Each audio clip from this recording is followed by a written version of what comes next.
Welcome everyone. Thank you for joining us for the first webinar in OceanEarth Foundation's Blue Futures series. My name's Claudette and I'm the Ocean Youth and Ocean Literacy Lead for OceanEarth Foundation. Before we start, I'd like to acknowledge the traditional custodians of the lands, seas and waterways across Australia from which we are joining today. We pay our respects to elders past and present and recognise the deep and continuing relationship that Aboriginal and Torres Strait Islander people have with country and sea country, developed over tens of thousands of years, and the knowledge, stewardship and leadership of First Nations peoples in caring for Australia's marine environments. Now, today we're celebrating belatedly World Ocean Day by exploring a topic that is both exciting and incredibly important, the future of ocean careers. When many people think about working with the ocean, they immediately think of marine biologists or scientists. And while those careers are certainly important, they're only a small part of a much bigger picture. The blue economy, the wide range of industries, businesses, organisations and professions connected to our ocean, is one of the fastest growing. It includes conservation, renewable energy, transport, fisheries and aquaculture, development, tourism, policy, technology, communications, education, engineering, design. I could go on. One of the biggest challenges facing the blue economy today, though, is not a lack of opportunity, but a lack of awareness. Many students and school leavers simply don't know that these ocean-focused careers exist. They may care deeply about climate action, sustainability, marine life or protecting nature, but aren't sure how their interests, skills or studies could translate into meaningful work in this area. The reality is that the ocean sector needs people from every background, needs scientists, but it also needs storytellers, policy experts, engineers, communicators, business leaders, innovators, educators, designers and creative thinkers. The blue economy is growing rapidly across Australia and globally, creating opportunities for people who want to make a positive impact while building rewarding careers. Yet these pathways are still relatively unknown compared with more traditional career options. This webinar series was developed to help people discover the many ways they can find meaningful work while supporting ocean health. So today we're going to hear from three professionals working across marine conservation, ocean policy and sustainable ocean industries. They'll share their career journeys, what they studied, the opportunities they've found, the challenges they've faced, and what working in the sector really looks like. Whether you're a student, a parent, educator, someone considering a career change, or simply curious about the future of ocean-related work, we hope today's discussion opens your eyes to new possibilities and inspires you to think differently about where your skills could take you. So without further ado, let's meet our speakers. Our first panellist is Megan Connell, Program Manager for Islands and Coasts at the Great Barrier Reef Foundation. Megan works at the intersection of conservation, partnerships and large-scale environmental programs that support one of the world's most iconic marine ecosystems. Her work provides a fantastic example of how careers in conservation extend far beyond field research and involve collaboration, project management, stakeholder engagement and strategic thinking. Welcome, Megan. Our next panellist is Jordan Dwyer, Assistant Director of Domestic Ocean Policy at the Department of Climate Change, Energy, the Environment and Water. Jordan works in ocean policy, helping shape the decisions, frameworks and strategies that influence Australia's marine environments, how they're managed and protected. We worked with Jordan on as they developed the first Sustainable Ocean Plan, which was very exciting. Her career highlights the important role policy professionals play in creating meaningful environmental outcomes. Welcome, Jordan. And finally, we have Jo Lane from Sea Health Products. Jo brings valuable insight from the sustainable ocean industry sector, demonstrating how businesses and innovation can play an important role in creating economic opportunities while supporting healthier oceans. Her experience provides a perspective in entrepreneurship, industry, and the growing commercial opportunities within the blue economy. Welcome, Jo. So because we had a bit of a delay, I felt like I said that really fast, and I really want to start hearing from you guys. So to kick us off, I'd love for each of you, and we might start with Megan, could each of you tell us a little bit about your current role and what a typical day looks like? Megan. Thanks. Yeah, thanks, Claudette. Yeah, I'm happy to go first. Hi, everyone. I'm Megan Connell, I'm on Cubby country on the Sunshine Coast, and I work remotely for the Great Barrier Reef Foundation. So I think that in the the islands and coast team that I work, we do various projects that support the environments that support the Great Barrier Reef. What my current role is the a program manager, but my main project that I'm working on at the moment is around looking at environmental DNA monitoring of the tropics. So that's the Townsville region, to better understand what the fish biodiversity looks like in those coastal catchments. So we can also better understand how to look after those coastal catchments and prioritise restoration works. A typical day, because I work remotely, has me mainly at the desk doing lots of Teams meetings. But I just got back from Townsville and I had been up there to participate in a community-focused event on Magnetic Island, which was a stewardship event which brought 14 different organisations together to share on World Environment Day what they'd been doing locally to help look after their patch of the Great Barrier Reef. Which was pretty cool. And then we worked with that same group of people a few days later on a workshop on Magnetic Island to consider what they were monitoring, how that would come together, and how we would tell that story of information and data back to the decision makers that help look after Magnetic Island, which is an important part of the World Heritage area of the Great Barrier Reef. Also, while I was up in Townsville, I got to visit some salt marsh areas that we're considering a restoration project on.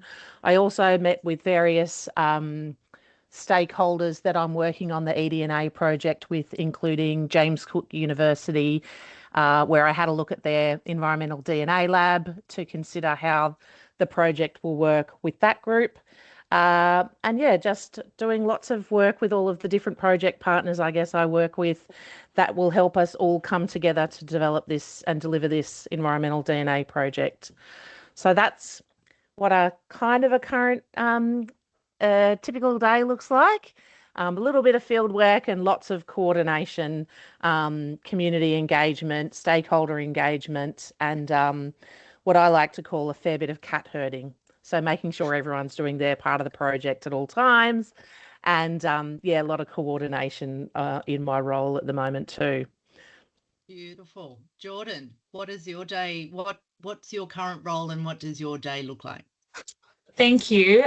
So my current role, I am a policy officer with Department of Climate Change, Energy, Environment and Water. I think Claudette already gave a great rundown of that. So what we've most recently been working on, as Claudette highlighted as well, is developing Australia's first sustainable ocean plan, which has been a really exciting and very interesting project. So it's involved a lot of stakeholder engagement. So working both within the Australian government, within our own department, external, with other departments, states and territories, other stakeholders such as, researchers, First Nations people, educators such as Claudette, NGOs, young people, to bring all of these ideas and views and priorities from all our different ocean stakeholders together and be able to create a vision and priorities and outcomes for what we want for the ocean to 2040.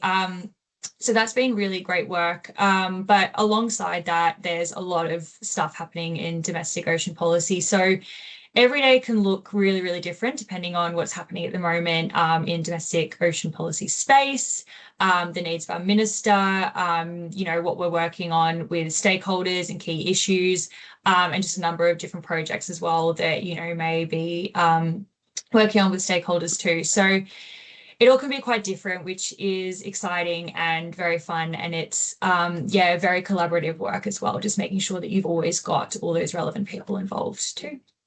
Yeah, thank you.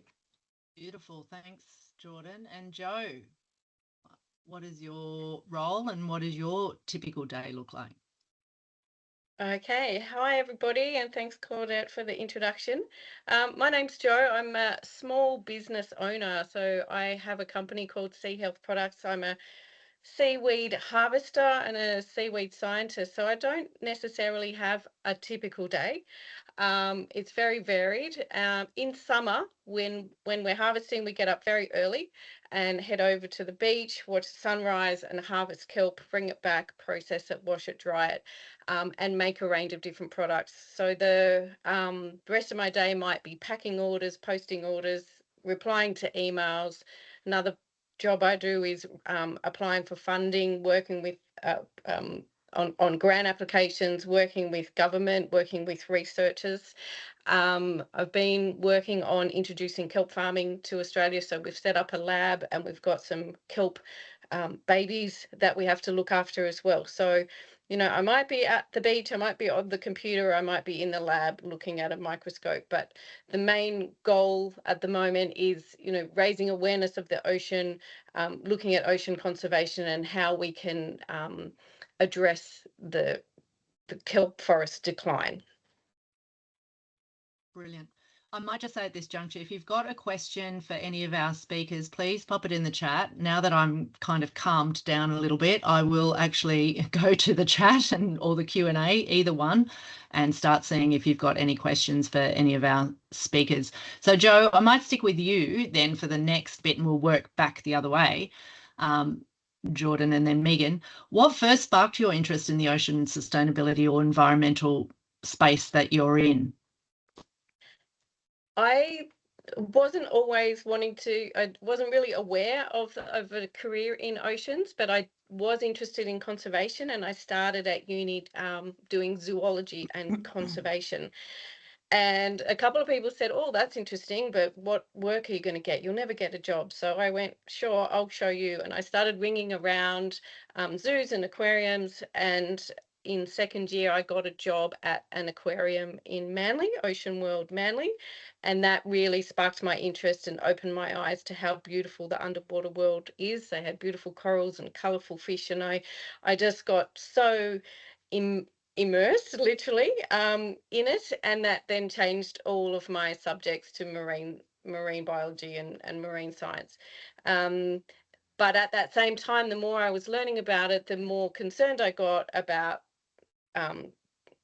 climate change and doing something to protect the environment. So then I went back and I did further studies in a postgrad in environmental studies. But really that job at the aquarium was what got me interested in the underwater world. Jordan. Thank you. I think I'm a little bit similar. I think I always, you know, was quite interested in conservation, that kind of work. So yeah, also at uni, I did animal and veterinary bioscience, but did just an honours and majored in conservation and wildlife. So that's sort of where that got me going, I guess, a little bit more with trying to explore what sort of conservation routes can go down and looking into those kinds of things. I guess going further into my degree, knew I didn't want to be a vet. I wanted to do something, you know, a little bit, to me, what is considered a little bit broader than that, looking at that, you know, greater reaching conservation kind of work. But applied to be a grad with the department in 2022. And my first rotation was working on the High Seas Biodiversity Treaty, which was really, really fascinating work and super interesting. I think that really kicked me off with being interested in ocean policy kind of work, because it is incredibly different to you know, any of that kind of work on the land. It's very complex, it's very interesting, and I think it can be quite overlooked at times. So that sort of really just got me quite passionate and interested in that area of work, really going into that ocean kind of space, and been here kind of ever since. Yeah, nice. Was that graduate program that you did, was that a competitive based program, or how would a graduate get into that particular program, a university graduate? Yeah, so I can't remember how many years after uni you can apply. I think it's maybe five 5 years possibly out of uni that you can apply up to. So you need to have recently finished a degree. And it's, yeah, just going through a typical application process for a job, I guess. So there are a couple of rounds of interviews. There's a one-on-one interview, or at least this was the case when I did it a few years ago. There's a one-on-one interview, group interview, but before that, you know, you've got to submit your application, I guess a short preparation of why you want to be working for the department, things like that. But it is just a fairly, I guess, straightforward, typical application process, but it does take a few rounds to get through. So I'm not sure where they're up to with the rounds for next year, if they're open or not. But if anyone is interested in the grad programs, they always have them listed up on DQ's, so that's the department's website, and just keep a lookout for those application dates. And it's really just starting off with your resume and that first letter of application to go off from there. So quite a straightforward, nice, easy process to start off with. No specific degrees necessarily or anything like that you need to get started. So yeah, it's a pretty good process. It's actually really great that it has quite a nice, you know, catch-all, that it's a lot of different people from a lot of different areas of life. Yeah, sounds really interesting. Megan, what first sparked your interest in the ocean sustainability or environmental protection? Mine's a bit more of a convoluted story, but I do recall when I was about 10 years old and I was snorkeling in Bushrangers Bay. I don't know if you know that, on the south coast of New South Wales. And I came out of the water and was trying to explain to my mum that I saw a cuttlefish and explain what one looked like, because it was colour changing, it had frills that moved and it looked like a spaceship. And I actually now have a reminder of that on my desk at work that someone bought for me. So that was when I was about 10 years old. But then when I went through high school, I was focused on being a food technologist. And so that's the first degree that I started, but ended up pulling out before the cutoff time in sort of the March. And then after that, I became a chef, and I was working as a chef and doing various things. And I mean, it wasn't super fulfilling. And I applied to get into uni as a mature age student. And on the day that my chef's official trade certificate came through in the mail, I also got my application accepted to go to university to study coastal and marine science at Southern Cross Uni. But I deferred that for a year and travelled around the world to see what I was going to help protect, basically, before I went to uni. I started doing kind of coastal management, but I ended up finishing up doing marine science and management at Southern Cross, which was a really great degree. Following that, I did a postgraduate degree in education, and that kind of set me up to work in both conservation and education fields, which I did for a little while in Sydney before getting the job at the Great Barrier Reef Marine Park Authority. So mine wasn't like a very linear path, but interestingly, a lot of the skills that I learnt in my chefing processes have been really helpful in this current role that I'm in now, like being really organised, being able to understand how to do great events and logistics, and being prepared for the unexpected, and what to do when your technology fails, and various things like that. So even if you don't end up going into it straight away, there's actually lots of transferable skills that you might find through other career paths as well. Yeah, brilliant. We'll talk a little bit more, dig a little bit deeper into the skills aspect in a bit. But I think, you know, we have all met in some way, shape or form along our journeys. And I think way back when we were transitioning from I used to work at Qantas, and then when I wanted to work in the environment space, you had to do a lot of volunteer work to get to know people, get to know how to actually break into what was seen as a fairly glamorous but very small industry back then. I think it's changed a bit since then, which is really, really good. It seems to be a little bit more open and accessible. Brilliant. So I just wanted to talk about, we've talked a little bit about career paths. They tend not to be linear. We're not, you know, studying law and becoming a lawyer, studying medicine and becoming a GP or a specialist in the medical field. What challenges or setbacks did you encounter along the way, and what did you learn from them? Let's start with you, Megan. We're just going to go back. We're just going to go back and forth in the line that I can see you in.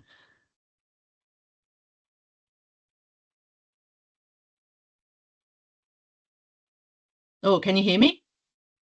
That was me. I failed on the technology front. I wouldn't call it a setback, but it's a pathway that I decided for myself that has been in some ways challenging along the way, in that I've always wanted to be a generalist. I've wanted to know about lots of things and do lots of different projects and get involved in lots of different things, which is a unique pathway in comparison to becoming very specialised in one particular area. So I wouldn't necessarily say that was a setback, but it was definitely provided challenges along the way, because I had to continuously explain why I could use all of these other skills that I've developed, and it can still set you up for a really interesting changing career along the way. And I guess my example would be moving from the world of education into the world of restoration. You needed to be able to really well explain how you can actually have those transferable skills.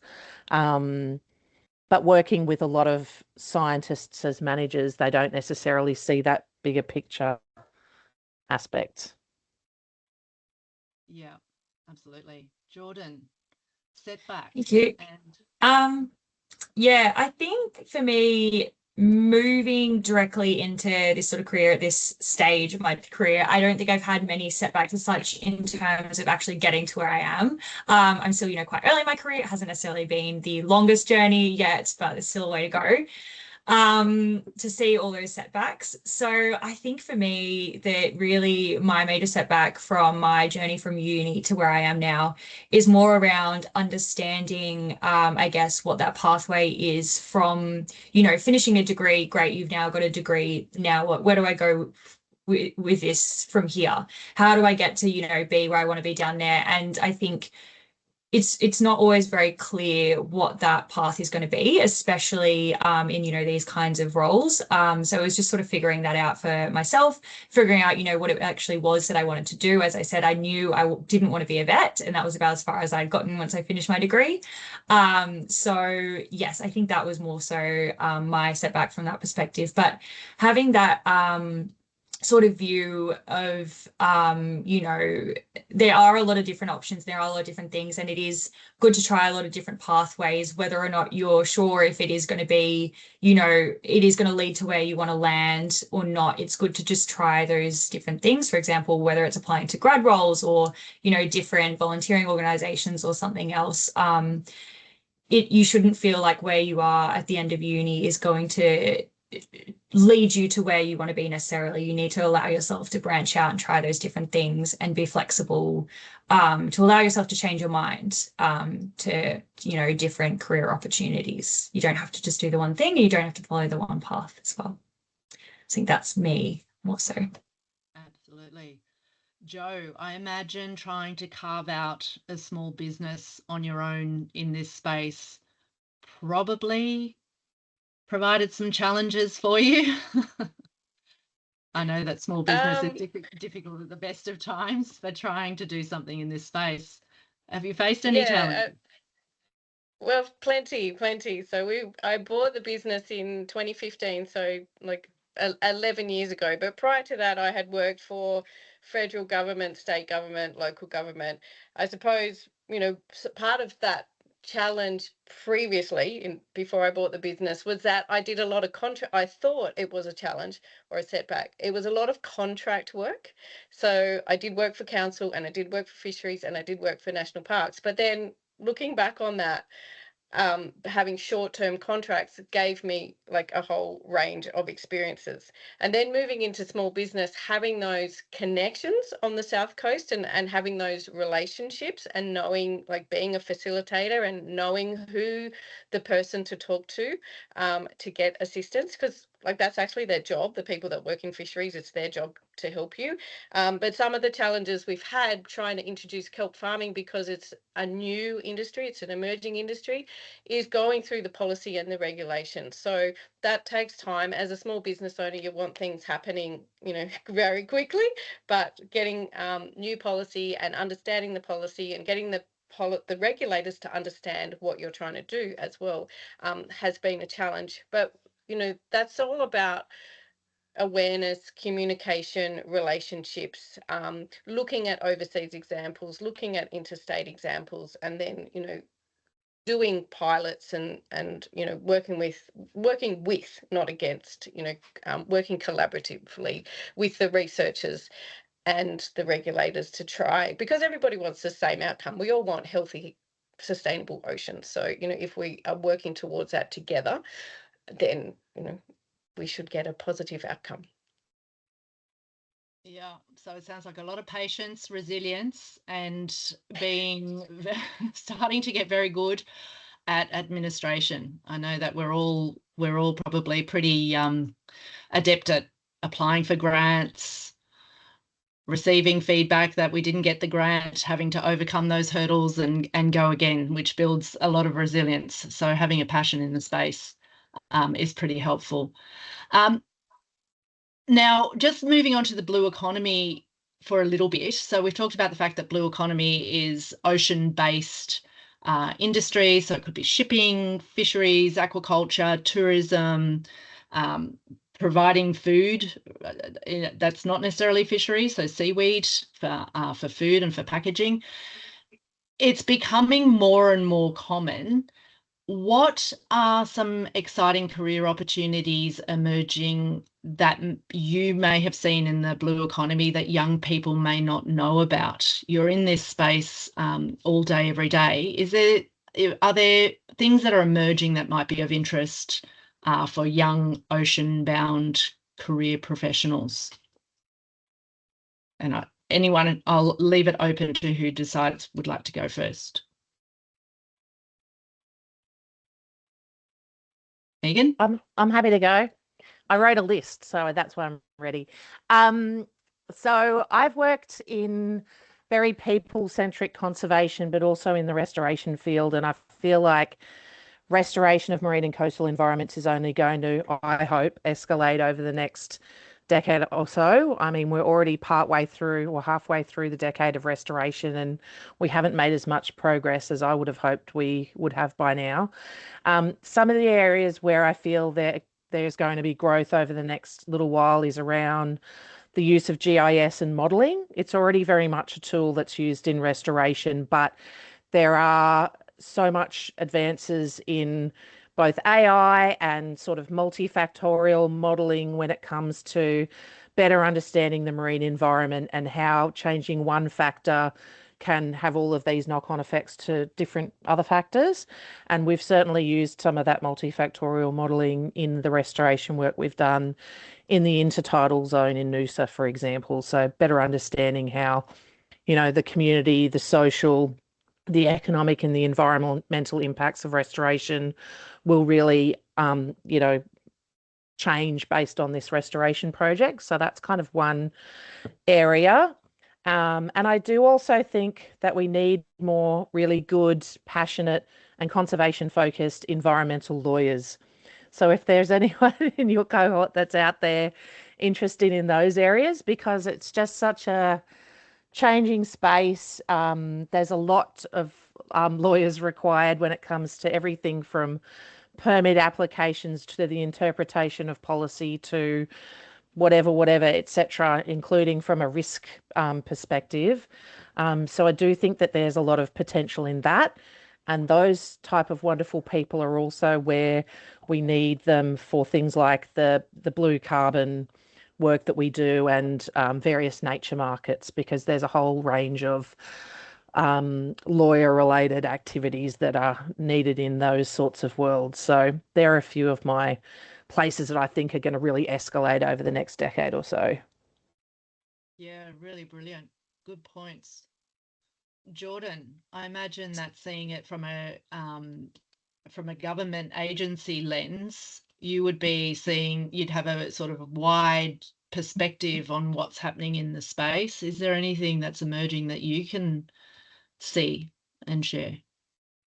I think that there's obviously a lot of the growing sectors. So some of the big, really, really big sectors and really quickly growing sectors are things like, tourism, and as we touched on, seafood, aquaculture, things like that. But, in saying that, they are also already quite large sectors. So things that I guess are coming out and are really going to maybe start having a lot more interest, or at least we hope, is maybe just, some of those more innovation roles. I think that's going to be something that we're going to be needing a lot more of in the future. And that's, as Megan's just said, not necessarily going to be coming strictly from ocean related backgrounds. There's going to be a need for a lot of people in things like education, engineering, technology, policy, and things like that are then going to have to use those skills that we see in these other areas in that ocean space to be able to solve a lot of these big issues that we just don't have answers to. So there are a lot of emerging and brand new challenges and problems that the ocean is facing that we've never really had to have these solutions for. So it's going to be those innovative new thinking sort of things that is maybe what we're going to be needing a little bit more of in the future, which can come from all sorts of different areas. So yes, a lot of different things. Yeah, good points. And Jo, did you want to add anything, given you're in a fairly niche sort of space? Is there anything that you can see? Yeah, I'd agree with everything that Jordan and Megan have said there. But yeah, I mean, obviously I'm a bit biased, but seaweed's certainly an emerging industry, a new and emerging and exciting industry with many different applications. But within that, we need biologists, ecologists, chemists, innovators for all the different marine bioproducts that we can get, not just from seaweed, but from other industries. Like sea urchins is quite a new and emerging industry as well. So looking at biochemistry and how we can extract things from seaweed, for example, with applications in wound care. I was talking to someone today about that sort of thing. So chemistry is not my skill, but someone else's skill. Genetics, looking at how we can future-proof the kelp, with climate change coming, and how we can look at genetic adaptability to certain species to withstand climate change. I also had written down these blue carbon, is an emerging field, the blue carbon nature biodiversity market. So understanding the data required for that. So, you might not necessarily be a biologist, but you might be into your data analytics, and that will be needed in that industry there. And regenerative aquaculture. So looking at, that's also, quite an emerging field at the moment. So oysters, mussels, and seaweed, of course, as regenerative aquaculture. So that might be, working on a boat, understanding oceanography. It's a whole range of things involved within the aquaculture. Yeah, brilliant.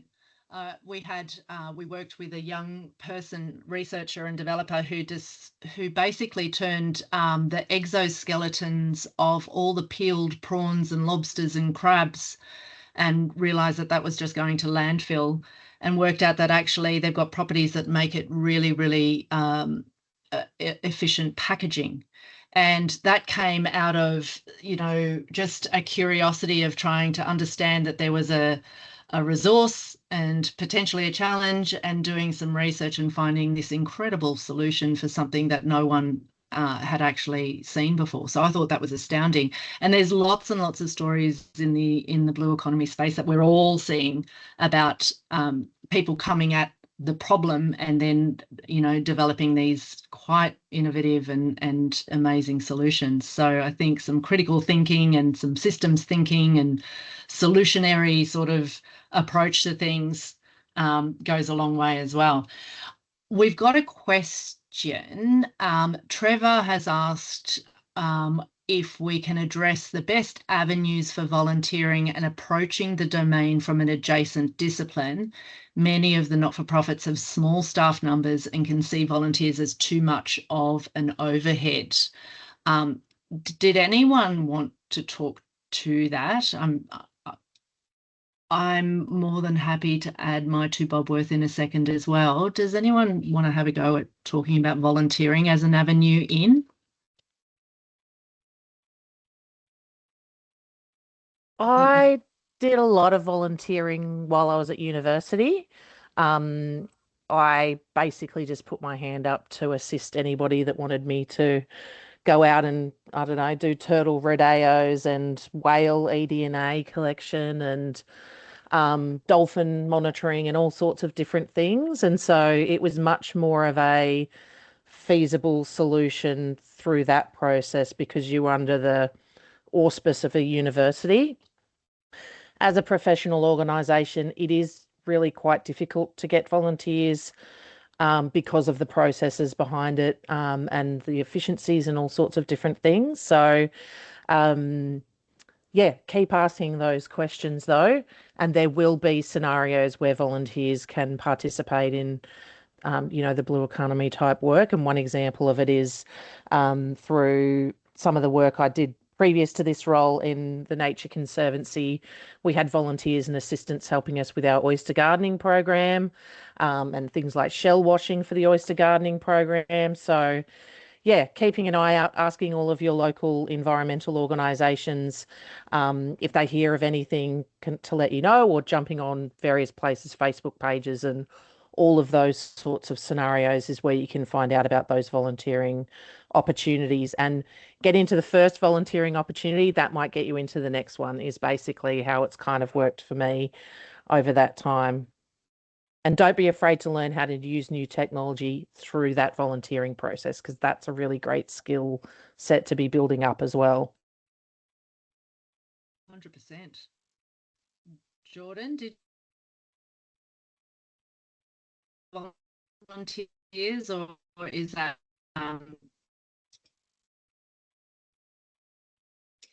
It's just cutting out a little bit, Claudette, but I think the question was just passing to me.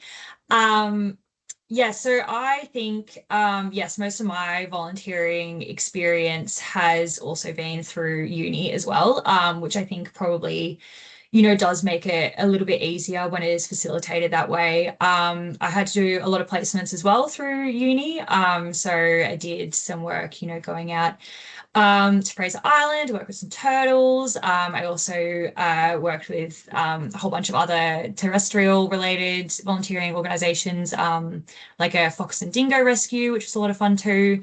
So I think, yeah, I back in what Megan was saying as well a little bit, it's really just about fortunately finding those opportunities where you can. I think sometimes some of the smaller organizations can be a little bit trickier to get into, but it doesn't hurt to just be reaching out and to be, making those connections and asking and, being able to find those, being redirected to other opportunities in other places where it might be, a little better facilitated. Yeah, I don't think, sorry, I've got too much more to add on to that. I think I just, yeah. That's completely fine. Jo, I'd imagine that you could probably, would you take on some volunteers or have you had volunteers in the past? We've had an intern, so we've had interns like university students come to us and then do part of their master's projects. So a girl helped us with our HACCP, so like our safety planning. So yeah, I do get a lot of inquiries about it. So limited in what we can do because we're only quite a small business. But yeah, through a school, through a university, as far as so those processes for insurance would be covered. But from my perspective, I did some volunteer work at larger organisations. So I did some volunteer work at Taronga Zoo, and then once I was at Ocean World, I was coordinating quite a few volunteers as well. So some of those bigger organisations have the capacity, WWF, Nature Conservancy, zoos, aquariums, and it depends if you have a little inkling of what it is that you're interested in. So it might then be a little bit more obscure of, you find a connection through social media, and you might direct message them and find out a bit more information. But, if you're into dolphins, find someone who's into dolphins. If you're into eDNA, find someone who's into eDNA. So, yeah. Yeah. Yeah, I know COVID threw a spanner in a lot of the volunteering work, because it did become a resource constraint from organisations. For anyone out there who is savvy with social media, OceanEarth Foundation would love to have you as a volunteer. Well, we do appreciate volunteers. It's, I suppose it's about a combination of learning new skills, but also bringing skills that you have so that it is beneficial to both parties, especially for a smaller organisation. But there's definitely still volunteering opportunities out there. We've just got to be really persistent, I feel, which I think all of us were. We've all done that bit of, pestering people to take us on and then have to prove our worth very quickly. I've got a question here from Brecken Jones, and it was about the blue economy. So what is the total number of employees across the blue economy, and why aren't there many human resources roles in the sector? I actually did a little bit of research on this earlier. I knew it was a large and emerging economy, but based on Blue Economy CRC and other blue economy orgs, there's about 133 million formally employed in those sectors that we talked about, so transport, fisheries, tourism, and whatever the other one was, I can't think of it now, but ocean-based industries. But it's estimated that it's significantly higher, 500 to 600 million globally, when you're talking about adjacent or contract or artisanal workers. So small-scale fisheries, subsistence work, doing all that shelling of prawns and lobsters and so on.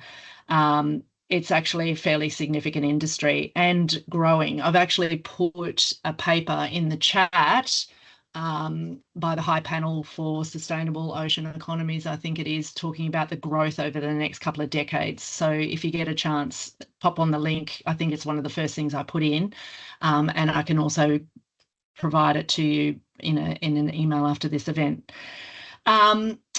So we've only got a few more minutes left. I thought we might just sort of dig a little bit deeper into the skills. I know we've touched upon it throughout, and I think resilience and critical thinking are probably some key ones.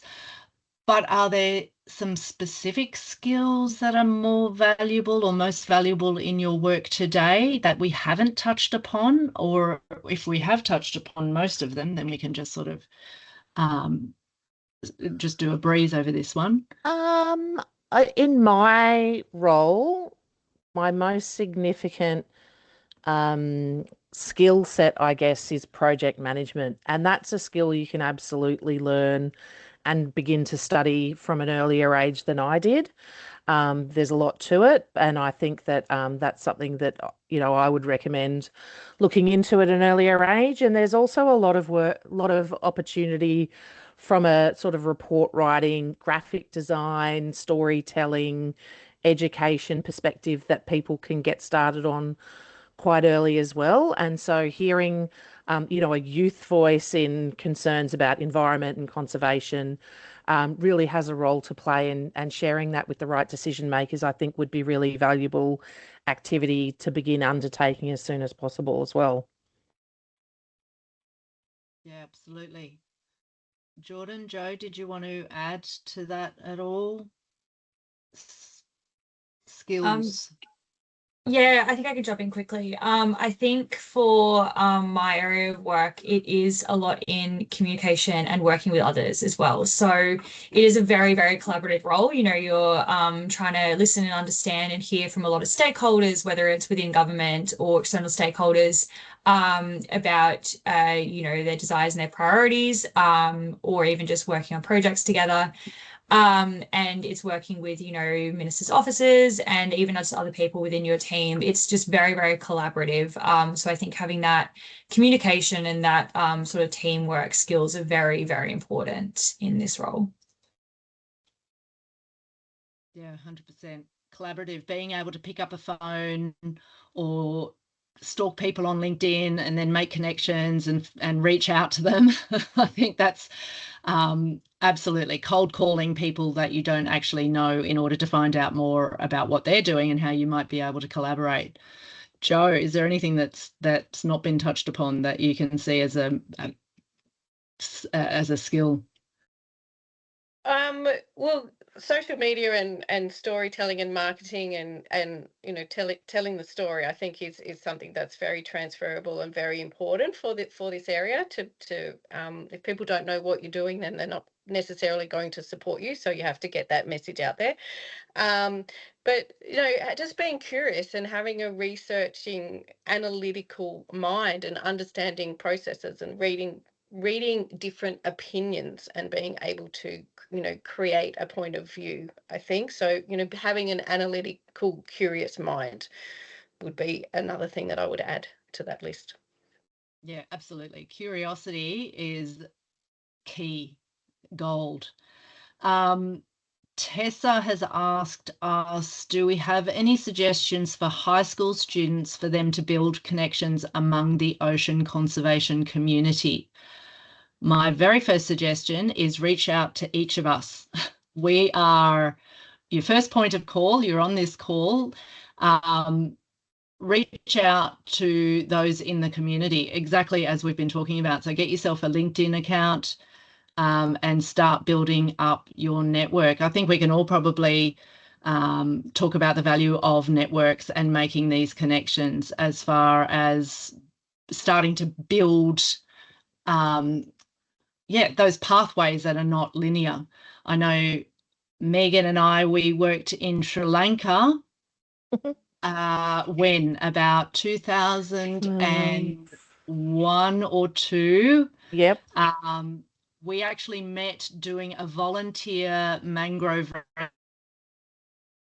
Conservation Volunteers Australia, I think it was, back in the day. So I was looking to volunteer and I wanted something really meaningful where I could get my, hands and feet dirty. And I ended up in this mangrove project, and that's where I met Megan.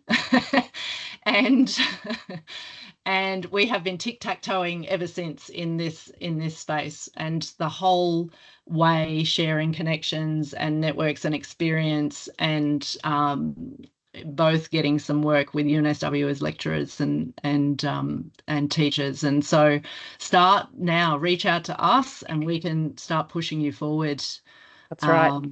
And turn up to events and activities and citizen science events and everything that you can find, even if it's not directly in your direct line of interest, just start and build from there. I think that's the main thing too. Yeah, 100%. Anyone want to add something? Because we've got another couple of questions. I'm conscious of time. I've got more questions than time at the moment. So I think Trevor just wanted to add, I'm retired from a maritime engineering program management and innovation consulting background, now studying marine biology and volunteering. Trevor, I'm pretty sure that any one of us could probably use you in our organisations with that level of skill and knowledge. So again, reach out to us and we can start thinking about how we can connect you to something that you may be interested in and the direction you're wanting to go. Marie Claire, what are your insights on ocean leaders emerging? Which kind of ocean leaders we need? What are your insights on emerging ocean leaders? What kind of ocean leaders do we need? Anyone? I'll leave it open. I can have a bit of a crack. Sure. I think we need collaborative ocean leaders. And what Jordan does is a really good example of that with regards to working with a range of different stakeholders and communities and traditional owners and, different types of management agencies and things like that to actually try and drive forward more sustainable practices, better restoration, more collaborative projects as we work together. So I think that's really what we need, and it really brings together that sustainable use kind of scenario with restoration and good policy. So I'm hoping that we see more ocean leaders that have that collaborative aspect to working forward. Yeah, absolutely. Joe, Jordan, anything to add?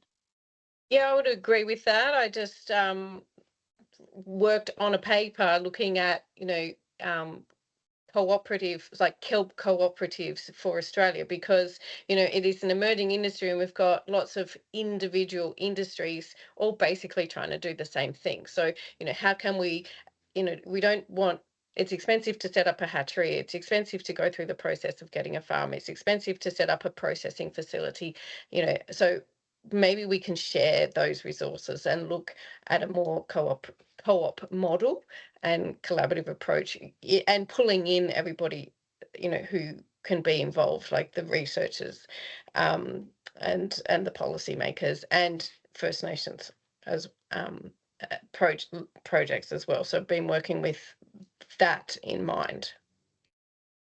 Yeah, completely.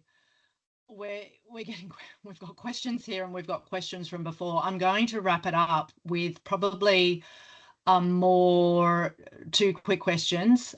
People are asking, do I need to go down the science path in order to work in marine? And I think we've been talking about all the different types of skills and people that we need. We don't just need scientists, we need communicators, we need human resource specialists in this field, we need lawyers, we need GIS specialists. We've talked about the different types of skills of which you can go down a TAFE pathway. I know I was looking at it for another student. I'm a high school science teacher as well, and there's lots of different pathways that are not necessarily reliant upon university, especially for the renewable energy, offshore renewable energy. If you're interested in that, need lots of sparkies and actually trades. There's quite a few trades that we're needing. All right, I'm going to leave us on a high note, and I might put something together for everybody for all the questions that we've missed. What if you could go back and give your younger self one piece of career advice, what would it be? And Jordan, I'll start with you.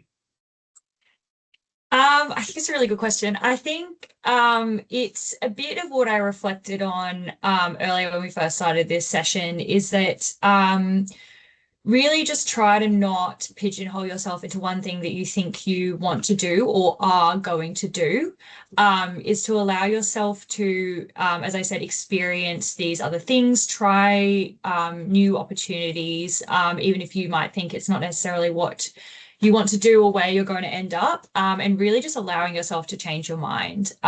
So, test other careers. And I think, we are moving into a world where there are so many opportunities and you will change career paths so often. So if, it's not exactly where you want to be right out of the gates, it doesn't matter. And just to try out all those different opportunities. Yeah. Megan. I don't think my younger self would have listened to my older self, but that aside, I think just that experience everything fully, and nothing's ever really a mistake. It's just an opportunity for growth. And so even though the path, isn't linear, you're going to have lots of really cool experiences, and just enjoy them along the way, and always be open to saying yes first and then thinking about what the ramifications are, especially when it comes to new experiences or doing something really cool, especially in the marine environment. Just lean into it, and you won't regret it.